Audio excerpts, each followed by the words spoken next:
अस्सलाम वालेकुम student, this is M Khatak. आज हमारे पास है प्रॉब्लम 13.4। हमारे पास current electricity second year chapter 13 का हमारे पास प्रॉब्लम है। Problem 13.4, a rectangular bar of iron is 2 centimeter by 2 centimeter in cross section and 40 centimeter long. Calculate its resistance if the resistance of iron is 11 exponential minus 8 ohm meter। हमारे पास एक rectangular बार है iron का, जिसके हमारे पास जो cross section area है 2 centimetre by 2 यानी 2 बाई 2 है,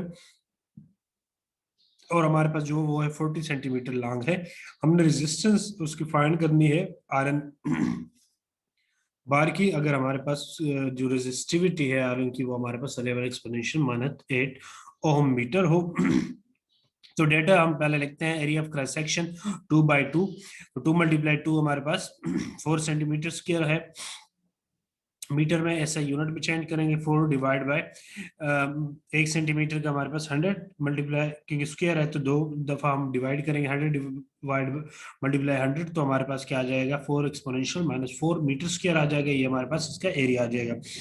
लेंथ ऑफ बार हमारे पास 40 सेंटीमीटर डिवाइड बाय 100 करेंगे तो 0.4 मीटर में आ जाएगा ऐसे यूनिट में। रेजिस्टिविटी जो हमारे पास गिवन है वो 11 एक्सपोनेंशियल माइनस 8 ओम मीटर है। रेजिस्टेंस हमने फाइंड करनी है। अब हम क्योंकि जानते हैं कि हमारे पास जो आर है, R is equal to rho L और ए, ये हमारे पास फॉर्मूला होता है रेजिस्टेंस फाइंड करने के लिए। किसी भी जब हमारे पास किसी भी हमारे पास जो मटेरियल होता है, अगर हमें उसकी रेजिस्टिविटी वगैरह गिवन हो तो हम रेजिस्टेंस जो है वो फाइंड करते हैं। R is equal to rho L और ए। रो हमारे पास क्या है, रेजिस्टिविटी है। एल हमारे पास लेंथ है, ए हमारे पास एरिया है। रेजिस्टिविटी हमारे पास गिवन है 11 मल्टीप्लाई माइनस 8, और हम मल्टीप्लाई करेंगे लेंथ जो हमारे पास जो है वो 0.4 जो हमें गिवन है 40 सेंटीमीटर लॉन्ग है। और एरिया हमारे पास क्या है, 2 बाई 2 था तो वो हमारे पास 4 एक्सपोनेंशियल माइनस 4 आ जाता है मीटर में। तो ये हम सिंप्लीफाई करेंगे, ये आपस में मल्टीप्लाई करेंगे तो ये 4.4 एक्सपोनेंशियल माइनस 8 आ जाएगा, डिवाइड बाय 4 एक्सपोनेंशियल माइनस 4 तो 1.1 एक्सपोनेंशियल माइनस 8 ओम आ जाएगा। तो ये था हमारा कि अगर हमारे पास रेजिस्टिविटी इतनी हो 11 एक्सपोनेंशियल माइनस 8 हो, 0.4 लेंथ हो और इतना एरिया हो, तो हमारे पास जो आयरन रेक्टेंगुलर बार है उसकी रेजिस्टेंस क्या होगी, 1.1 एक्सपोनेंशियल माइनस 4 ओम। ये सिंपल सा क्वेश्चन था, एक ही फॉर्मूला इसमें यूज होना था। अब नेक्स्ट देखें, हमारे पास जो प्रॉब्लम है वो 13.5 है।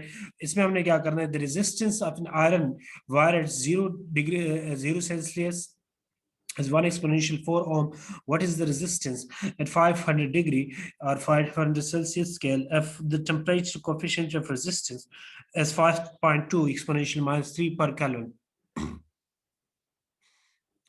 तो ये हमारे पास क्वेश्चन गिवन है, इसमें हमने फाइंड क्या करना है, रेजिस्टेंस 500 डिग्री सेंटीग्रेड पे हमने रेजिस्टेंस फाइंड करनी है। हमें रेजिस्टेंस एक गिवन है 0 सेंटीग्रेड पे हमारे पास क्या है, 1 एक्सपोनेंशियल 4 ओम है, और टेम्परेचर कोएफिशिएंट हमारे पास 52 एक्सपोनेंशियल माइनस 3 पर केल्विन है।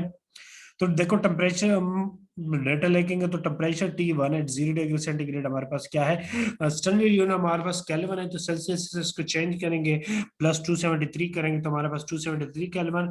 रेजिस्टेंस है 0 डिग्री से T1 है हमारे पास, और वो रेजिस्टेंस हमारे पास आर नॉट, वो हमारे पास 1 एक्सपोनेंशियल 4 ओम है, और रेजिस्टेंस इज 500 डिग्री सेंटीग्रेड हमारे पास क्या है, टी आर टी जो हमने फाइंड करनी है।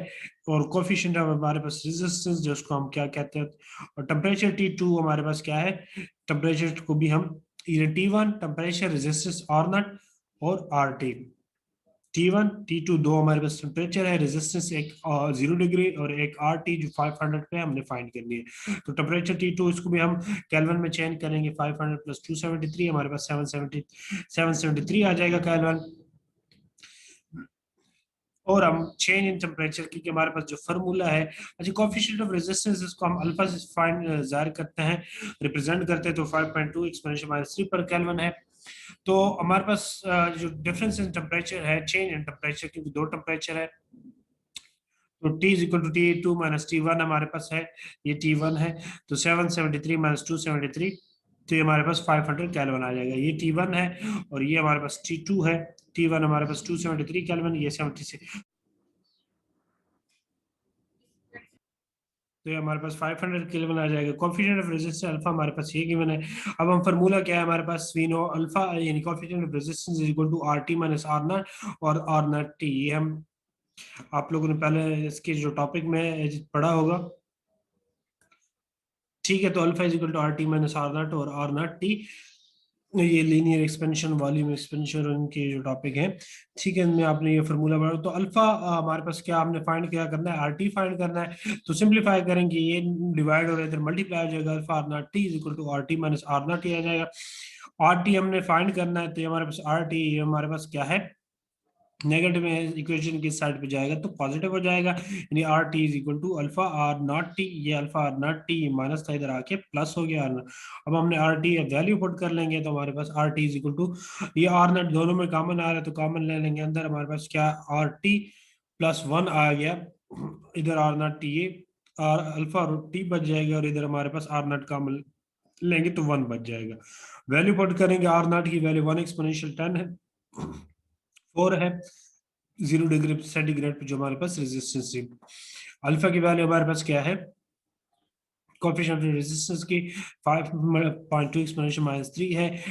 टाइम हमारे जो हमारे पास टेम्परेचर है 500 केल्विन है, जो हमने डिफरेंस निकाला था T2 - T1 किया था। ये हम टोटल डिफरेंस के जो है हमारे पास वही टेम्परेचर हम यूज करेंगे, +1 सिंप्लीफाई करेंगे ये, तो हमारे पास क्या आ जाएगा, 1 एक्सपोनेंशियल 4 मल्टीप्लाई 3.6, तो हमारे पास आर टी की जो वैल्यू है वो 36,000 ओम आ जाएगी, या आर टी हमारे पास 3.6 एक्सपोनेंशियल 4 ओम आ जाएगी। तो ये था आज का हमारे पास क्वेश्चन, आज के हमारे पास क्वेश्चन थे सिंपल, ये हम इजी क्वेश्चन थे, इतने मुश्किल नहीं। नेक्स्ट इसके पास जो प्रॉब्लम है वो इम्पोर्टेंट है, वो हमारे पास क्या है, केल्विन्स जो केवीएल है, kelvin voltage Kirchhoff, sorry KVL Kirchhoff जो वोल्टेज रूल है या वोल्टेज लॉ है या सेकंड लॉ जिसको भी कहते हैं, किरचॉफ सेकंड लॉ, तो उससे रिलेटेड है। तो आज के लिए इतना काफी। नेक्स्ट प्रॉब्लम इंशाल्लाह नेक्स्ट वीडियो में। अगर आपको मेरे वीडियोस वगैरह से मदद मिलती है तो मेरे चैनल को सब्सक्राइब कीजिएगा, लाइक कीजिएगा, कमेंट्स कीजिएगा। Thanks for watching.